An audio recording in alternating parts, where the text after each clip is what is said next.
Hey everyone, I'm Erin and welcome to the Cardboard Republic. We are back after a unplanned hiatus. We had a lot going on last month and we just never got around to being able to record. So we're back and we're gonna jump right into our haul video. First up is Sagrada. Sagrada is beautiful. Like, it's seriously just gorgeous. It was our April game of the month. It's about building a stained glass window, but what really sets the game apart, okay, there's like dice placement, there's game stuff, but it is so pretty. The boards, the like little player boards are stained glass window shaped and they have this beautiful glossy finish and everything is just made perfectly. I love this game. A lot of people have said that this is like the game Roll Player, in that you are rolling dice and placing them according to where the dice land. For me, for some reason, I loved this and I didn't love Roll Player. I don't really need to be telling you all this. It's a haul video and that's fine. What you need to know is that I got this game. I played it a lot already. I love Sagrada. Theseus, The Dark Orbit is like a Richard Morgan novel. It is pure, like, space punk stuff. You are a space marine leader who is on this like abandoned spaceship. There are a bunch of alien eggs there. The aliens hatch. You have to fight the aliens. That's about it in terms of gameplay, tactical, you know, space marines. What's cool is the theme. The theme is that dark, dark sci-fi of you on an abandoned spaceship with like flickering green screens and stuff and trying to be not scared of these terrifying aliens while also being totally badass. I don't know if this game is any good. Ryan got it at the Granite Game Summit and we haven't played it yet, but I'm into the theme. I have read many books kind of set in this same exact place, and it's fun because all those books are almost exactly the same, but we're gonna try it out. I'll let you know. Mania, on the other hand, is a tycoon style game. You have a car making factory where you make cars. You get to kind of decide which kind of car do you want to make. Do you want to make a Mazda? Cool. Do you want to make my little Honda Civic? All right. Do you want to make like a Bentley or something? You can do that. Whatever you want, you just make the car according to what people want. I don't know. Like, the box looks cool. This is another one that Ryan got and just sort of like showed up with. Like, we were playing games and like all of a sudden there's like a stack of games on the table and I'm like, what are these? And he's like, yeah, these are ours. He's sweet. So, Automania. We'll see. Next, we have Pirates versus Dinosaurs. You might not have been able to see that really well because I haven't taken it out of the shrink wrap. I keep hoping that Ryan will bring it back. This is another game that he just plopped down when we went to the Granite Game Summit. I don't actually know where he got it, which is probably good. But it lives in our house now. It's a Richard Launius game, so like presumably, I mean, that's some cred to it. But it's Pirates versus Dinosaurs, and I like dinosaurs. I'm ambivalent on pirates, and overall, I just don't understand why we need to own this. Ryan, why do we need to own this? Why? Like, why does this need to be in our house? Forever, probably. Just gonna live here forever. Okay, Pirates versus Dinosaurs. I don't know. It's not my fault. I'm gonna see if I can get rid of it maybe someday when he's not home. Oh no, he's sulking.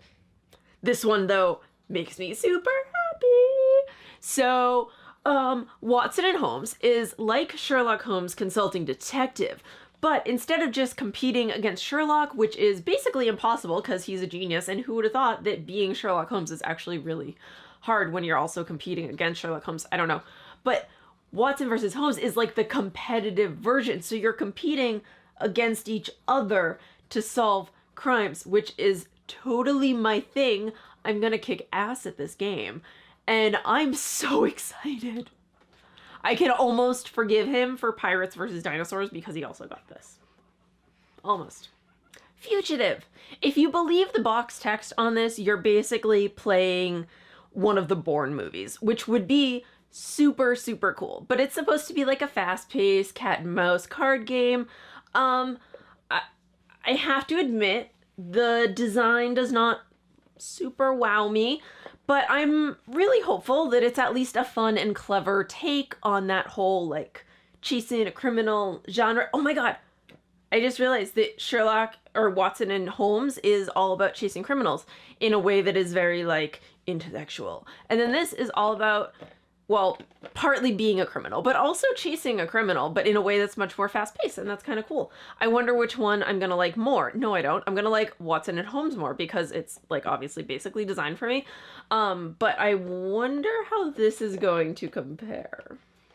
1754, Conquest, is the prequel to 1775. This is like the 4th time we've had to record that because I'm bad at dates. In this game, which takes place, obviously, before the American Revolution, you are playing as either British or French factions, competing for dominance in the whole, like, New England, Southern Canada regions. If this were a map, we'd be, like, up here, if I were looking, or up here. Anyway, you're competing for, like, northern US, southern Canada area. You want to be the player that is in charge of those areas.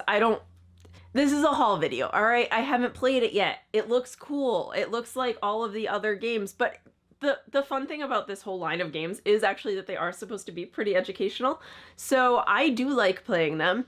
Ryan is a big history buff, and so it is kind of fun to play with him because you learn all these, like, facts that just don't come up too often in general life.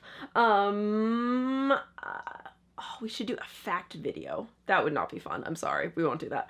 1754. Starving Artists is very, very different in theme and tone to our last to the entire haul. It's a paint by cubes game. So you're presented with these beautiful works of art that have, like, these little squares on them, and you have to fill in the squares with the appropriate color cube. You're competing against other players for, I don't know, cubes, paint, food. You're starving. But it's supposed to be light, it's very clever, very tongue-in-cheek, and obviously the art is great. Armageddon, from the ground up. Have you played Fallout 4? So in Fallout 4, a huge part of the game is base building. You have this town and you have to micromanage it and get all, like, super into the details and protect your colonists and build buildings and farm, and sometimes you get raided. And, like, that can be really fun. It can also be really boring. Armageddon is basically that part of the game, but as a board game. So I think depending on how you feel about the base building aspect of Fallout 4, you will like or not like Armageddon. I really loved it at first. It was super fun. You have this little town, everything's fallen apart, it's all ruins. But then I'm like, wait, these people have been out of this vault for quite some time and no one has cleaned up any of this rubble. What the heck? Then you have to do every single thing yourself, and no matter what you do, it never actually looks pretty. Like, the apocalypse is just super aesthetically unpleasing. And so I had a problem with that part of Fallout 4, but I'm gonna try Armageddon, and maybe because it's not, like, so visual, maybe I'll like it more, because I really do love base building. The whole Raiders thing, I could take or leave. Next up, and last, I think, is Yokohama. This game, look at that! It's beautiful, like this nice matte finish, and then that foil detail. Perfect.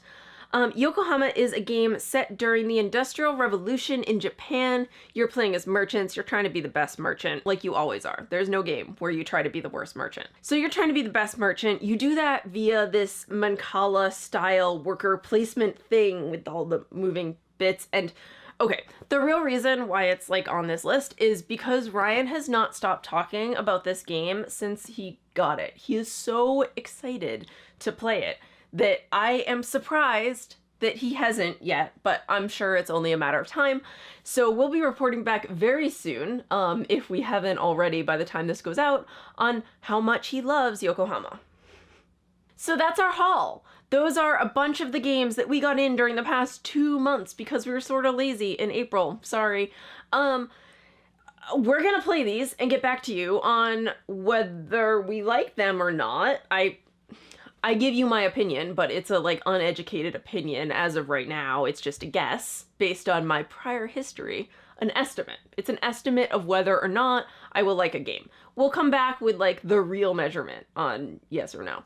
But in the meantime, you can go over to our Patreon and check that out. We do most of what we do through support from our Patreon backers, so of course we love and thank them. You can also like and subscribe to this channel and leave a comment down below with what you got in recently. We like to see what you're all putting in your collections. It helps us make the channel better. Thanks for listening. Bye. 1754 is obviously kind of like a prequel to 1755. 1770... No. I already messed it up.